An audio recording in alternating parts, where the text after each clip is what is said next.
ഉം. ഇന്ത്യൻ റെയിൽവേയുടെ യഥാർത്ഥ വിജയരഹസ്യം എന്ന് പറയുന്നത് നിങ്ങളൊരു പക്ഷെ ചിന്തിക്കുന്നുണ്ടാവും, ആ വലിയ ഇരുമ്പു വണ്ടികളോ അല്ലെങ്കിൽ മണിക്കൂറിൽ നൂറുകണക്കിന് കിലോമീറ്റർ വേഗതയിൽ പോകുന്ന അതിവേഗ ട്രെയിനുകളോ ഒക്കെയാണെന്ന്. അതെ, സാധാരണ എല്ലാവരും അങ്ങനെയാണല്ലോ വിചാരിക്കുക. ശരിയാണ്. പക്ഷേ യഥാർത്ഥത്തിൽ അതൊന്നുമല്ല. മറിച്ച് ആ വണ്ടികൾ ഓടിക്കുന്നത്, അത് നിയന്ത്രിക്കുന്ന മനുഷ്യരാണിതിന്റെ പിന്നിലെ ശക്തി. ഇന്ന് നമ്മൾ നടത്തുന്ന ഈ ആഴത്തിലുള്ള പഠനത്തിൽ നാം പരിശോധിക്കുന്ന ഔദ്യോഗിക രേഖകൾ വെളിപ്പെടുത്തുന്നത് വളരെ വലിയൊരു കാര്യമാണ്. അതായത്, ലോകത്തിലെ തന്നെ ഏറ്റവും വലിയ തൊഴിൽദാതാക്കളിലൊന്നായ ഇന്ത്യൻ റെയിൽവേ അവരുടെ ആ ഒരു ഗ്രൂപ്പ് സി വിഭാഗം ജീവനക്കാരെ എങ്ങനെ തിരഞ്ഞെടുക്കുന്നു എന്നതിന്റെ കൃത്യമായ ബ്ലൂ പ്രിന്റാണ് നാം ഇന്ന് പരിശോധിക്കുന്നത്. തീർച്ചയായും ഈ വിശകലനം കേൾക്കുന്ന നിങ്ങൾക്ക് മുന്നിൽ ഇന്ന് തുറന്നു കിട്ടാൻ പോകുന്നത് എന്താ പറയുക, ഒരു ഒന്നാന്തരം ഹ്യൂമൻ റിസോഴ്സ് മാസ്റ്റർ ക്ലാസ് തന്നെയായിരിക്കും. അതെ അതെ. ഈ രേഖകള് ഒറ്റ നോട്ടത്തിൽ നോക്കുമ്പോൾ വന്ന് വെറും ശതമാനങ്ങളുടെയും യോഗ്യതകളുടെയും വിരസമായ ഒരു പട്ടികയായി തോന്നിയേക്കാം. പക്ഷേ ആ കണക്കുകൾക്ക് പിന്നിലുള്ള ഒരു ലോജിക്കുണ്ടല്ലോ, അത് പരിശോധിക്കുമ്പോഴാണ് യഥാർത്ഥ ചിത്രം വ്യക്തമാവുന്നത്. കൃത്യമായി പറഞ്ഞാൽ പുതിയ തലമുറയിലെ ചെറുപ്പക്കാരുടെ ബുദ്ധിയും പഴയ ജീവനക്കാരുടെ അനുഭവസമ്പത്തും, അതെ, വർഷങ്ങളുടെ അനുഭവസമ്പത്തുള്ള പഴയ ജീവനക്കാരുടെ പ്രായോഗിക അറിവും റെയിൽവേ എങ്ങനെയാണ് ഒരുമിച്ച് ചേർക്കുന്നത് എന്നതിൻ്റെ ശാസ്ത്രമാണ് നാം ഇന്ന് ഡീകോഡ് ചെയ്യാൻ പോകുന്നത്. എന്തു പഠിച്ചു എന്നതിനപ്പുറം എന്തിനുവേണ്ടി ഈ രീതികൾ രൂപപ്പെടുത്തിയതെന്നാണ് ഇതിലെ ഏറ്റവും വലിയ കൗതുകം. അപ്പോൾ ആ ശാസ്ത്രം തന്നെയാണ് നമ്മൾ ഇന്ന് പൊളിച്ചെടുക്കാൻ പോകുന്നത്. റെയിൽവേയുടെ ഗതാഗത വാണിജ്യ വിഭാഗങ്ങളിൽ നിന്ന് തന്നെ നമുക്ക് തുടങ്ങാം. അതായത് റെയിൽവേയുടെ മുന്നണി പോരാളികൾ. നമ്മളൊരു റെയിൽവേ സ്റ്റേഷനിൽ ചെല്ലുമ്പോൾ എപ്പോഴും കാണുന്ന സിസ്റ്റത്തിന്റെ മുഖമായ ജീവനക്കാർ. ഇതിലേറ്റവും പ്രധാനപ്പെട്ടത് സ്റ്റേഷൻ മാസ്റ്റർമാരാണല്ലോ. അതെ, സ്റ്റേഷൻ മാസ്റ്റർമാർ തന്നെയാണ് അതിൽ പ്രധാനം. രേഖകൾ പറയുന്നതനുസരിച്ച് നോക്കൂ, സ്റ്റേഷൻ മാസ്റ്റർമാരുടെ 60% ഒഴിവുകളും ബിരുദധാരികളെ നേരിട്ട് നിയമിച്ചുകൊണ്ടാണ്, അതായത് ആ ഡയറക്റ്റ് റിക്രൂട്ട്മെന്റ് വഴിയാണ് നികത്തുന്നത്. ബാക്കി 15% LDCE വഴിയും പിന്നെയുള്ള 25% താഴെത്തട്ടിലുള്ള ജീവനക്കാരിൽ നിന്നുള്ള ജനറൽ സെലക്ഷൻ വഴിയുമാണ് വരുന്നത്. ഇവർക്ക് 75 ദിവസത്തെ പരിശീലനവുമുണ്ട്. എനിക്ക് ഇതിൽ ആദ്യം മനസ്സിലാക്കേണ്ടത് ഈ നേരിട്ടുള്ള നിയമനത്തെക്കുറിച്ചാണ്.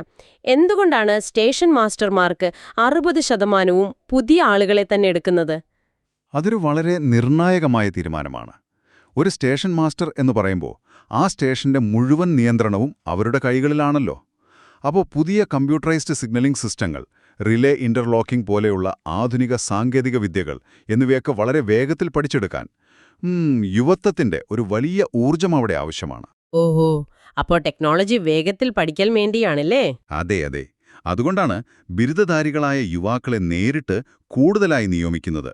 പിന്നെ നിങ്ങൾ സൂചിപ്പിച്ച 75 ദിവസത്തെ പരിശീലനത്തിൽ അവർ പഠിക്കുന്നത് കേവലം ട്രെയിൻ സമയങ്ങൾ മാത്രമല്ല, മറിച്ച് പ്രതിസന്ധി ഘട്ടങ്ങളിൽ എങ്ങനെ വളരെ ശാന്തമായി തീരുമാനങ്ങളെടുക്കാം എന്നതിന്റെ പ്രായോഗിക പാഠങ്ങൾ കൂടിയാണ്.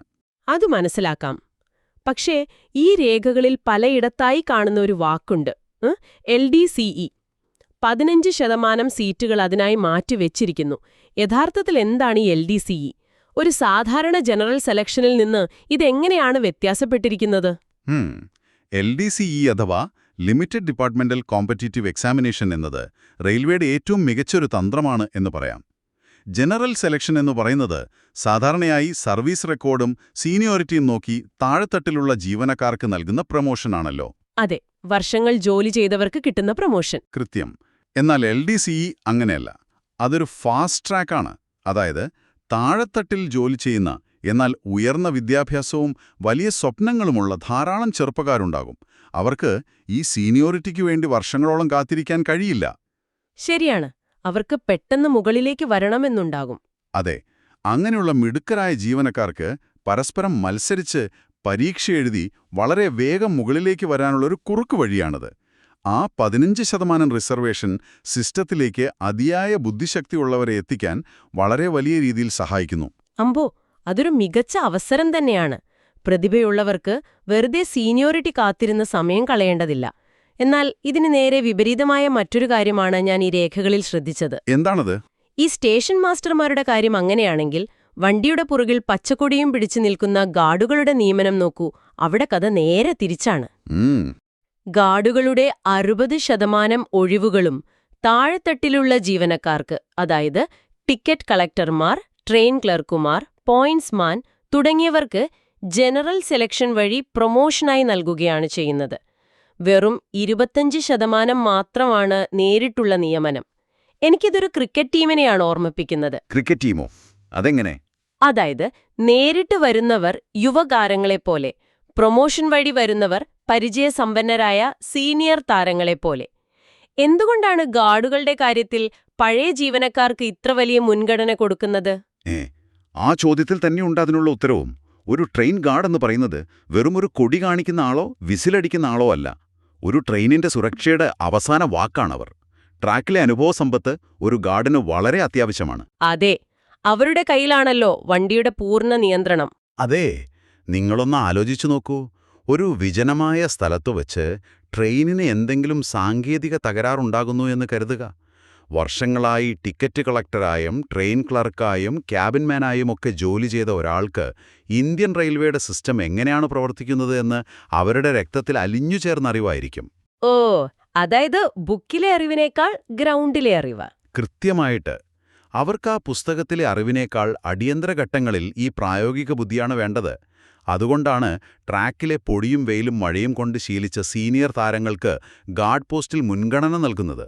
സിസ്റ്റം എങ്ങനെ പ്രവർത്തിക്കുന്നു എന്നതിന്റെ ആ ഗ്രൗണ്ട് റിയാലിറ്റി. അതുപോലെ തന്നെയാണ് ട്രാഫിക് അപ്രന്റീസുകളുടെ അഥവാ സെക്ഷൻ കൺട്രോളർമാരുടെ കഴിവും. അവർക്ക് 60% നേരിട്ടുള്ള നിയമനമാണ്. അതിൽ ഡിഗ്രി മാത്രമല്ല, ഒരു സൈക്കോമെട്രിക് ടെസ്റ്റ് പാസ്സാകണം എന്ന് രേഖകളിൽ പ്രത്യേകം പറയുന്നുണ്ട്. കൂടാതെ 12 മാസത്തെ കഠിനമായ പരിശീലനവും. ഈ സൈക്കോമെട്രിക് ടെസ്റ്റ് റെയിൽവേ എന്തിനാണ് ഇത്ര നിർബന്ധമാക്കുന്നത്? ഒരു സെക്ഷൻ കൺട്രോളർ എന്നത് ഒരു വിമാനത്താവളത്തിലെ എയർ ട്രാഫിക് കൺട്രോളറെ പോലെയാണ്. ഒരേ സമയം അനവധി ട്രെയിനുകളുടെ ചലനങ്ങൾ അവരുടെ മുന്നിലുള്ള ആ വലിയ സ്ക്രീനുകളിൽ അവർക്ക് കാണാം. ഒരു ചെറിയ പിഴവ് നൂറുകണക്കിന് ജീവനുകളെ ബാധിക്കാം, അല്ലേ? അതെ. കടുത്ത മാനസിക പിരിമുറുക്കമുള്ള സാഹചര്യങ്ങളിൽ അവരുടെ തലച്ചോറ് എങ്ങനെ പ്രതികരിക്കുന്നു, അവരുടെ തീരുമാനമെടുക്കാനുള്ള വേഗത, പിന്നെ ഏകാഗ്രത എന്നിവ അളക്കാനാണ് സൈക്കോമെട്രിക് ടെസ്റ്റ് നടത്തുന്നത്. വെറുമൊരു ബിരുദം മാത്രം പോരാ, ഈ ജോലിയുടെ മാനസിക സമ്മർദ്ദം താങ്ങാൻ കഴിയുന്ന തലച്ചോറാണ് അവർക്കാവശ്യം. വളരെ കൃത്യമായ ഒരു അരിപ്പ സംവിധാനം തന്നെയാണത്. ഇനി ടിക്കറ്റ് കളക്ടർമാരുടെ കാര്യമെടുത്താൽ അവിടെ 50% നേരിട്ടുള്ള നിയമനവും ബാക്കി 50% താഴെ തട്ടിലുള്ള ഗ്രൂപ്പ് ഡി ജീവനക്കാർക്കുള്ള പ്രമോഷനുമാണ്. ആ 50-50 അനുപാതം പുതിയ യുവത്വത്തിന്റെ പ്രസരിപ്പും പഴയ ജീവനക്കാരുടെ യാത്രക്കാരെ കൈകാര്യം ചെയ്യാനുള്ള മിടുക്കും തമ്മിലുള്ള മികച്ചൊരു സന്തുലിതാവസ്ഥ സൃഷ്ടിക്കുന്നുണ്ട്. നമ്മളിപ്പോൾ ഈ സ്റ്റേഷനിൽ കാണുന്ന ആളുകളെക്കുറിച്ച് സംസാരിച്ചു, ആ മുന്നണി പോരാളികൾ. എന്നാൽ ഈ ട്രെയിനുകൾ സുരക്ഷിതമായി ഓടുന്നത് ഇവരാരും കാരണമല്ല. അതിന് പിന്നിൽ അദൃശ്യരായ ഒരു വലിയ കൂട്ടമുണ്ട്. അതാണ് റെയിൽവേയുടെ നട്ടെല്ല്. അതായത് സാങ്കേതിക എഞ്ചിനീയറിംഗ് വിഭാഗങ്ങൾ. അവിടെയാണ് റെയിൽവേയുടെ യഥാർത്ഥ എഞ്ചിനീയറിംഗ് അത്ഭുതങ്ങൾ ഒളിഞ്ഞിരിക്കുന്നത് തന്നെ. അതെ, ഇവിടെ എനിക്ക് രേഖകളിൽ ഏറ്റവും കൗതുകം തോന്നിയൊരു കാര്യമുണ്ട്. അസിസ്റ്റന്റ് ലോക്കോ പൈലറ്റുമാരുടെ, അതായത് ട്രെയിൻ ഓടിക്കുന്ന ഡ്രൈവർമാരുടെ നിയമനം 50% RRB, അതായത് റെയിൽവേ റിക്രൂട്ട്മെന്റ് ബോർഡ് വഴിയുള്ള നേരിട്ടുള്ള നിയമനമാണ്. അതെനിക്ക് മനസ്സിലാക്കാം. എന്നാൽ ബാക്കി 50% വരുന്നത് ഷെഡുകളിൽ ജോലി ചെയ്യുന്ന മെക്കാനിക്കുകൾ, ഫിറ്ററുകൾ എന്നിവരിൽ നിന്നുള്ള ലാറ്ററൽ ഡ്രാഫ്റ്റിംഗ് വഴിയാണ്. അവർക്ക് 17 ആഴ്ചത്തെ പരിശീലനവും നൽകുന്നു. ഒന്ന് നിൽക്കൂ, ഈ ലാറ്ററൽ ഡ്രാഫ്റ്റിംഗ് എന്ന് പറഞ്ഞാൽ മറ്റു വകുപ്പുകളിൽ നിന്നും ആളുകളെ ഇങ്ങോട്ടേക്ക് മാറ്റുന്നതല്ലേ? ഷെഡിൽ എഞ്ചിൻ നന്നാക്കുന്ന ഗ്രീസ് പുരണ്ട കൈകളുള്ള ഒരു സാധാരണ മെക്കാനിക്കിന് നേരിട്ടൊരു യാത്ര ട്രെയിൻ ഓടിക്കുന്ന പൈലറ്റാകാൻ കഴിയുമോ? അതൊരു വലിയ റിസ്ക് അല്ലേ? പുതിയതായി പഠിച്ചിറങ്ങിയ സാങ്കേതിക വിദഗ്ധരല്ലേ ട്രെയിൻ ഓടിക്കേണ്ടത്? ഒറ്റനോട്ടത്തിൽ നിങ്ങൾക്കതൊരു വലിയ റിസ്ക്കാണെന്ന് തോന്നാം. എന്നാൽ സത്യത്തിൽ അതല്ലേ ഏറ്റവും വലിയ സുരക്ഷ? സുരക്ഷയോ? അതെങ്ങനെ? നിങ്ങളൊന്ന് ആലോചിച്ചു നോക്കൂ.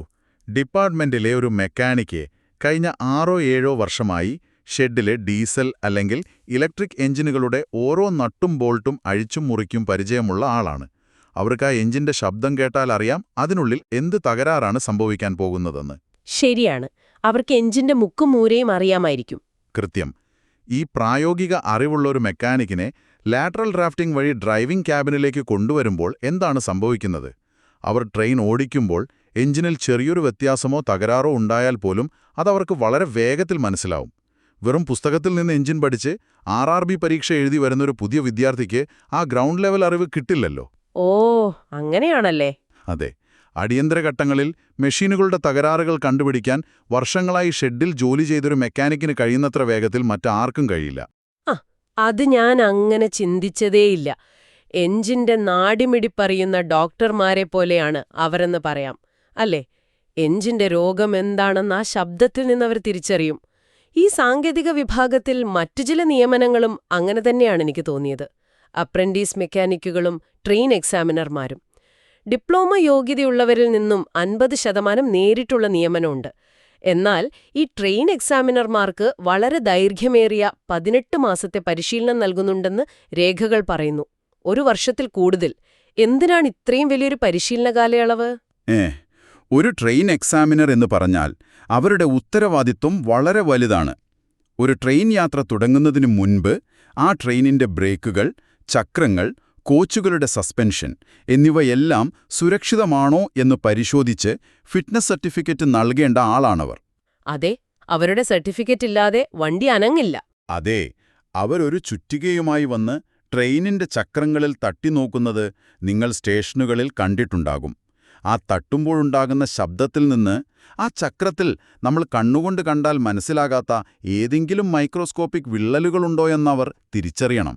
ശബ്ദത്തിൽ നിന്ന് വിള്ളലുകൾ തിരിച്ചറിയുകയോ? അതെ, അതിന് അവരുടെ ചെവികൾക്ക് വലിയ പരിശീലനം ആവശ്യമാണ്. ഈ സൂക്ഷ്മമായ പരിശോധനാരീതികൾ പഠിക്കാനാണ് ആ 18 മാസം അവർക്ക് നൽകുന്നത്. അവിടെ ITI യോഗ്യതയുള്ള താഴെത്തട്ടിലെ ജീവനക്കാർക്കും പ്രൊമോഷൻ വഴി വരാനുള്ള അവസരമുണ്ട്. ആ ചുറ്റികയുടെ ശബ്ദത്തിൽ ഇത്രയും വലിയൊരു ശാസ്ത്രം ഒളിഞ്ഞിരിപ്പുണ്ടെന്ന് ഇപ്പോഴാണ് മനസ്സിലായത്.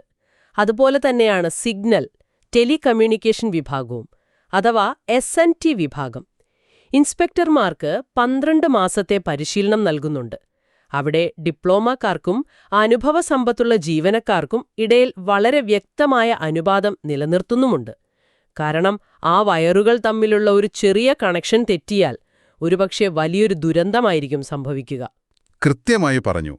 അവിടെ പുതിയ ആളുകളുടെ അക്കാഡമിക് പരിജ്ഞാനവും പഴയ ജീവനക്കാരുടെ സിസ്റ്റത്തോടുള്ള പരിചയവും ഒരുപോലെ ഉപയോഗപ്പെടുത്തുകയാണ് റെയിൽവേ ചെയ്യുന്നത്. ഈ ട്രെയിനുകളും ട്രാക്കുകളും സിഗ്നലുകളും മാത്രമല്ല റെയിൽവേ എന്നീ രേഖകൾ പൂർണ്ണമായി വായിക്കുമ്പോൾ നമുക്ക് തോന്നിപ്പോകും. നമ്മൾ എപ്പോഴും വിചാരിക്കുന്നത് റെയിൽവേ എന്ന് പറഞ്ഞാൽ വെറും ഒരു യാത്രാ സംവിധാനം മാത്രമാണെന്നാണല്ലോ. എന്നാൽ ഇതൊരു വലിയ നഗരം പോലെയാണ്, സ്വയം പര്യാപ്തമായ ഒരു നഗരം. അവർക്ക് സ്വന്തമായി വലിയ ആശുപത്രികളുണ്ട്, ലബോറട്ടറികളുണ്ട്, കോടിക്കണക്കിന് രൂപ കൈകാര്യം ചെയ്യുന്ന സാമ്പത്തിക കാര്യാലയങ്ങളുണ്ട്. ഈ പ്രത്യേക വൈദഗ്ധ്യം ആവശ്യമുള്ള, അതായത് ആ സ്പെഷ്യലൈസ്ഡ് കാഡറുകളിലെ നിയമനങ്ങൾ നമ്മൾ ഇതുവരെ സംസാരിച്ചതിൽ നിന്നും തികച്ചും വ്യത്യസ്തമാണ്. ശരിയാണ്. ഈ സ്പെഷ്യലൈസ്ഡ് കാഡറുകളിൽ റെയിൽവേ ഒരിക്കലും റിസ്ക് എടുക്കാൻ തയ്യാറല്ല എന്നതാണ് സത്യം. മെഡിക്കൽ, സയന്റിഫിക്, അക്കൗണ്ട്സ് വിഭാഗങ്ങളിലെ നിയമനങ്ങൾ നോക്കിയാൽ ആ വ്യത്യാസം നിങ്ങൾക്ക് വളരെ വ്യക്തമായി കാണാൻ കഴിയും. ഞാൻ രേഖകളിൽ കണ്ട ഒരു പ്രധാനപ്പെട്ട കാര്യം പറയാം. മെഡിക്കൽ വിഭാഗത്തിൽ സ്റ്റാഫ് നഴ്സുമാരെയും ഫാർമസിസ്റ്റുകളെയും 100% നേരിട്ടാണ് നിയമിക്കുന്നത്. 1% പോലും താഴെ നിന്ന് പ്രമോഷൻ കൊടുക്കുന്നില്ല. അതിലൊരു കൗതുകകരമായ കാര്യമുണ്ട്. നഴ്സുമാർക്ക് BSc നഴ്സിംഗ് എന്ന ഉയർന്ന ഡിഗ്രി ഉണ്ടെങ്കിൽ അവർക്ക് തുടക്കത്തിൽ തന്നെ 2 മുൻകൂർ ഇൻക്രിമെന്റുകൾ, അതായത് അഡ്വാൻസ് ഇൻക്രിമെന്റുകൾ ഒരു പ്രോത്സാഹനമായി നൽകുന്നുണ്ട്. എന്നാൽ ലാബ് അസിസ്റ്റന്റുമാരുടെ കാര്യത്തിൽ അങ്ങനെയല്ല. അവിടെ 50% നേരിട്ടുള്ള നിയമനവും ബാക്കി 50% താഴെയുള്ള അറ്റൻഡന്റുമാരിൽ നിന്നുള്ള പ്രമോഷനുമാണ്. ഇത് രണ്ടും മെഡിക്കൽ വിഭാഗം തന്നെയല്ലേ? പിന്നെ എന്തുകൊണ്ടാണ് ഈ വ്യത്യാസം? രോഗികളുടെ ജീവൻ നേരിട്ട് കൈകാര്യം ചെയ്യുന്ന നഴ്സുമാരുടെയും ഫാർമസിസ്റ്റുകളുടെയും കാര്യത്തിൽ ഒരു തരം വിട്ടുവീഴ്ചകളും ചെയ്യാൻ റെയിൽവേക്ക് കഴിയില്ല. അതുകൊണ്ട് പൂർണ്ണമായും അക്കാഡമിക്കായി പ്രൊഫഷണലായി പഠിച്ചിറങ്ങിയവരെ മാത്രം 100% നേരിട്ട് നിയമിക്കുന്നു. ഉയർന്ന യോഗ്യതയുള്ളവരെ തങ്ങളുടെ ആശുപത്രികളിലേക്ക് ആകർഷിക്കാനാണ് ആ അഡ്വാൻസ് ഇൻക്രിമെന്റ് നൽകുന്നത്. ഓവോ, അപ്പോ ലാബ് അസിസ്റ്റന്റുമാരുടെ കാര്യമോ? ഒരു ലബോറട്ടറിയിൽ പരിശോധനകൾ നടത്തുമ്പോൾ ഒരു സയൻസ് ബിരുദധാരിയായ ലാബ് ടെക്നീഷ്യനൊപ്പം നിന്ന് വർഷങ്ങളായി ജോലി ചെയ്യുന്ന ഒരു ലാബ് അറ്റൻഡന്റ് ഉണ്ടാകുമല്ലോ. അവർ വർഷങ്ങളായി ഈ ടെസ്റ്റുകൾ എങ്ങനെയാണ് ചെയ്യുന്നതെന്ന് കണ്ടുപഠിച്ചവരാണ്. ആ പ്രായോഗിക അറിവിലൂടെ അവർക്കൊരു ലാബ് അസിസ്റ്റന്റായി വളരാൻ സാധിക്കും. അതുകൊണ്ടാണ് അവിടെ 50% പ്രൊമോഷൻ നൽകുന്നത്. അതെ, അനുഭവങ്ങളിലൂടെയുള്ള പഠനം അവിടെയും വിലമതിക്കപ്പെടുന്നുണ്ട്. എന്നാൽ സയന്റിഫിക്, അക്കൗണ്ട്സ് വിഭാഗങ്ങളിലെ കണക്കുകൾ കണ്ടപ്പോൾ ശരിക്കും എന്റെ തലയൊന്ന് കറങ്ങിയെന്ന് പറയാം. അത് എന്താ അങ്ങനെ പറഞ്ഞത്? ഈ വലിയ ഫണ്ടുകൾ കൈകാര്യം ചെയ്യുന്ന ഷ്രോഫ്, അതായത് ക്യാഷ് ഹാൻഡ്ലർമാരുടെ തസ്തികകളിൽ 50% നേരിട്ടുള്ള നിയമനം ഇതുവരെ പ്രശ്നമില്ല. ബാക്കി നോക്കുക. 33.1/3% പ്രൊമോഷൻ വഴിയും 16.2/3% മെറിറ്റ് അടിസ്ഥാനത്തിലുള്ള പരീക്ഷാ പ്രൊമോഷൻ വഴിയുമാണ്. അതുപോലെ CMA അഥവാ കെമിക്കൽ ആൻഡ് മെറ്റലോജിക്കൽ അസിസ്റ്റന്റ് തസ്തികകളിൽ 66.2/3% സയൻസ് ബിരുദധാരികളെ നേരിട്ട് നിയമിക്കുന്നു എന്ന് രേഖകളിൽ പറയുന്നു. എനിക്ക് ശരിക്കും മനസ്സിലാകാത്ത കാര്യം ഇതാണ്. എന്തുകൊണ്ടാണ് ഈ 33.1/3%, 16.2/3% എന്നിങ്ങനെയുള്ള വളരെ സങ്കീർണമായ ഭിന്നസംഖ്യകൾ? എളുപ്പത്തിനൊരു 30%, 20% എന്നൊക്കെ വെച്ചാൽ പോരായിരുന്നു? എന്തിനാണ് റിക്രൂട്ട്മെന്റ് രേഖകളിൽ ഇത്രയും ബുദ്ധിമുട്ടിക്കുന്ന കണക്കുകൾ കൊടുത്തിരിക്കുന്നത്? ഈ ഭിന്നസംഖ്യകൾക്ക് പിന്നിലുള്ള HR തന്ത്രം വളരെ ഗംഭീരമാണ്. ഇതൊരു സാധാരണ കണക്കല്ല. താഴെത്തട്ടിലുള്ള, പ്രത്യേകിച്ച് ഗ്രൂപ്പ് D വിഭാഗത്തിലുള്ള ഒരു സാധാരണ ജീവനക്കാരന് പോലും തങ്ങളുടെ കഴിവും മെറിറ്റും തെളിയിച്ചാൽ മുകളിലേക്ക് വരാൻ റെയിൽവേ നൽകുന്ന കൃത്യമായ അവസരങ്ങളുടെ ഗണിതശാസ്ത്രമാണിത്. വെറുതെ 30 അല്ലെങ്കിൽ 20 എന്ന് റൗണ്ട് ചെയ്താൽ അവിടെ ഓരോ ജീവനക്കാരൻ്റെയും അവസരങ്ങളിൽ വലിയ വ്യത്യാസം വരും. നിങ്ങൾ ആ സംഖ്യകളൊന്ന് കൂട്ടിനോക്കൂ. ആ 33.1/3 16.2/3 കൂട്ടുമ്പോൾ അത് കൃത്യം 50% മാറും. 33ഉം 16ഉം 49. പിന്നെ ബാക്കി വരുന്ന ആ ഭിന്നസംഖ്യകൾ കൂട്ടുമ്പോൾ കൃത്യം 50. അമ്പു, ഇപ്പോഴെനിക്ക് ആ ലോജിക് മനസ്സിലായി. അതെ, അതായത് ആകെയുള്ള ഒഴിവുകളിൽ പകുതി പോസ്റ്റുകൾ, ആ 50%, നേരിട്ടുള്ള നിയമനത്തിന് നൽകുന്നു. ബാക്കി പകുതി കൃത്യമായി താഴെ നിന്നുള്ള ജീവനക്കാർക്കും ലഭിക്കുന്നു. അതിൽ തന്നെ ഒരു നീതിയുണ്ട്. ആ 50%-ൽ വലിയൊരു ഭാഗമായ 33.1/3% സീനിയോറിറ്റിയുള്ള പഴയ ജീവനക്കാർക്കും, ബാക്കി വരുന്ന 16.2/3% പരീക്ഷ എഴുതി വേഗത്തിൽ കയറി വരാൻ കഴിവുള്ള മിടുക്കരായ ജീവനക്കാർക്കും കൃത്യമായി ഭാഗിച്ചു നൽകിയിരിക്കുന്നു. ആർക്കും പരാതി പറയാൻ കഴിയാത്ത ഒരു പെർഫെക്റ്റായ ഫോർമുലയാണിത്. അതെ, അതുപോലെ തന്നെയാണ് CMA പോസ്റ്റുകളിലെ 66.2/3%. അത് കൃത്യം 2/3 അഥവാ 2/3 ബിരുദധാരികൾക്ക് നേരിട്ട് നൽകാനുള്ള നിയമപരമായ അനുവാദമാണത്. തൊഴിലവസരങ്ങളുടെ ലിസ്റ്റോ പരീക്ഷാ യോഗ്യതകളോ മാത്രമല്ല എന്ന് എനിക്കിപ്പോൾ ഉറപ്പിച്ചു പറയാൻ കഴിയും. ഒരു വലിയ പ്രസ്ഥാനം എങ്ങനെ അതിന്റെ മനുഷ്യശേഷിയെ ഉപയോഗിക്കുന്നു എന്നതിന്റെ നേർക്കാഴ്ചയാണിത്, അല്ലേ? തീർച്ചയായും. ഒന്ന് സംഗ്രഹിച്ചു പറഞ്ഞാൽ, വന്ന് വെറുമൊരു തൊഴിൽ നൽകുക എന്നതിലുപരി യുവാക്കളുടെ അക്കാദമിക് വിദ്യാഭ്യാസവും ആധുനിക സാങ്കേതിക പരിജ്ഞാനവും, മറുവശത്ത് പഴയ ജീവനക്കാരുടെ വർഷങ്ങളുടെ ചോരയും നീരും കലർന്ന ട്രാക്കിൽ നിന്നുണ്ടായ അനുഭവസമ്പത്തും തമ്മിൽ കൃത്യമായി സന്തുലിതപ്പെടുത്തുന്ന ഒരു വലിയ ഹ്യൂമൻ റിസോഴ്സ് മാസ്റ്റർ ക്ലാസ്സാണ് നാം ഈ മാനുവലുകളിൽ കണ്ടത്. കോടിക്കണക്കിന് ആളുകളെ സുരക്ഷിതമായി ലക്ഷ്യസ്ഥാനത്തെത്തിക്കാൻ ഈ 2 ഘടകങ്ങളും ഒരേപോലെ അനിവാര്യമാണ്. റെയിൽവേയുടെ ഈ ഒരു സക്സഷൻ പ്ലാനിംഗ് കോർപ്പറേറ്റ് ലോകത്തിന് പോലും ഒരു വലിയ പാഠപുസ്തകം തന്നെയാണ്. ഇത് കേൾക്കുന്ന നിങ്ങളോട് എനിക്ക് പറയാനുള്ളതും അതുതന്നെയാണ്. നിങ്ങൾ നാളെ ഒരു വലിയ കമ്പനി നടത്തുകയോ അല്ലെങ്കിൽ വലിയൊരു ടീമിനെ നയിക്കുകയോ ചെയ്യുകയാണെങ്കിൽ ഇന്ത്യയിലെ ഈ വലിയ സംവിധാനം പിന്തുടരുന്ന ഈ സന്തുലിതാവസ്ഥ നിങ്ങൾക്ക് വലിയൊരു പാഠമായിരിക്കും. പുതിയ ബുദ്ധിയും പഴയ അനുഭവവും എങ്ങനെ ഒരുമിച്ച് കൊണ്ടുപോകാമെന്നതിന്റെ ഏറ്റവും മികച്ച ഉദാഹരണമാണ് നമ്മൾ ഇന്ന് ഈ വിശകലനത്തിലൂടെ മനസ്സിലാക്കിയത്. മനുഷ്യരെ എങ്ങനെ ഏറ്റവും കാര്യക്ഷമമായി ഉപയോഗിക്കാമെന്ന് ഇതിലും മികച്ച രീതിയിൽ കാണിച്ചു തരാൻ ആർക്കും കഴിയില്ല. ശരിയാണ്, അതൊരു വലിയ സത്യമാണ്. എന്നാൽ ഇന്ന് ഈ ചർച്ച അവസാനിപ്പിക്കുന്നതിനു മുമ്പ് നിങ്ങളുടെ ചിന്തയ്ക്കായി ഞാൻ പുതിയൊരു ചോദ്യം കൂടി അവതരിപ്പിക്കുകയാണ്. നമ്മളിപ്പോൾ വിശകലനം ചെയ്തതെല്ലാം മനുഷ്യരുടെ നിയമനങ്ങളെക്കുറിച്ചുള്ള പതിറ്റാണ്ടുകൾ പഴക്കമുള്ള നിയമങ്ങളാണ്. എന്നാൽ നിർമ്മിത ബുദ്ധിയും അഥവാ AI, അതുപോലെ പൂർണ്ണമായും ഓട്ടോമാറ്റിക്കായ സിഗ്നലിംഗ് സംവിധാനങ്ങളും എല്ലാം നിയന്ത്രിക്കാൻ പോകുന്ന അടുത്ത 10 വർഷത്തിനുള്ളിൽ ഈ അനുപാതങ്ങൾ എങ്ങനെ മാറും? നിങ്ങളൊന്ന് ചിന്തിച്ചു നോക്കൂ. ഭാവിയിൽ റെയിൽവേക്ക് ആവശ്യമുള്ളത് ഇതേ 60% സ്റ്റേഷൻ മാസ്റ്റർമാരെ ആയിരിക്കുമോ? അതോ അതിനു പകരം സിസ്റ്റങ്ങൾ നിയന്ത്രിക്കുന്ന 60% AI ഡാറ്റ അനലിസ്റ്റുകളെ ആയിരിക്കുമോ? തുടക്കത്തിൽ നമ്മൾ പറഞ്ഞില്ലേ, റെയിൽവേയുടെ വിജയരഹസ്യം അത് ഓടിക്കുന്ന മനുഷ്യരിലാണെന്ന്. ആർട്ടിഫിഷ്യൽ ഇന്റലിജൻസിന്റെ ഈ കാലഘട്ടത്തിൽ ഭാവിയിലും അതങ്ങനെ തന്നെ ആയിരിക്കുമോ? ചിന്തിച്ചു നോക്കൂ. പുതിയൊരു വിഷയത്തിന്റെ ആഴത്തിലുള്ള വിശകലനവുമായി നമുക്ക് വീണ്ടും കാണാം.